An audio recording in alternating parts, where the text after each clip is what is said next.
السلام علیکم دوستو، میں آپ کو اپنے چینل ہیلدی لائف ود رفاقت میں خوش آمدید کہتا ہوں اور امید کرتا ہوں آپ سب خیریت سے ہوں گے۔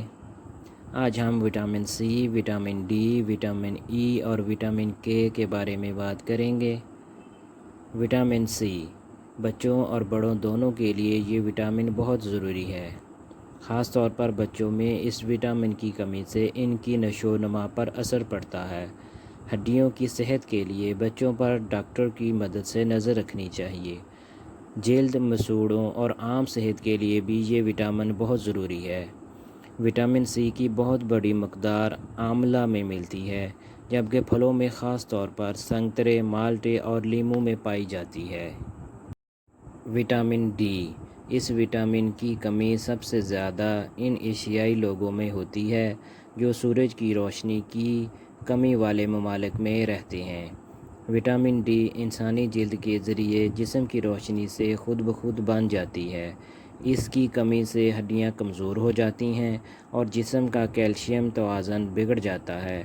پاکستان میں یہ مسئلہ اتنا بڑا نہیں ہے، لیکن یورپ اور امریکہ میں ہے۔ تھکن اور ہڈیوں کا درد اس وٹامن کی کمی کی نشانی ہے۔ وٹامن ڈی مچھلی، انڈے، دودھ، مکھن میں بڑی تعداد میں پائی جاتی ہے۔ وٹامن ای، یہ بہت ضروری وٹامن ہے۔ یہ تیل، بادام، انڈے کی زردی اور خشک میووں میں پایا جاتا ہے۔ اس کی کمی قوت تولید میں کمی کا باعث بنتی ہے۔ اگر حاملہ ماں کی خوراک صحیح نہ ہو تو بچے خون کی بیماری میں مبتلا ہوتے ہیں۔ وٹامن ای کینسر سے بچاتا ہے اور اینٹی آکسیڈنٹ ہے۔ تحقیق سے پتہ چلا ہے پاؤں درد میں بھی مدد کرتا ہے۔ وٹامن ای اناج اور سبزیوں میں پایا جاتا ہے۔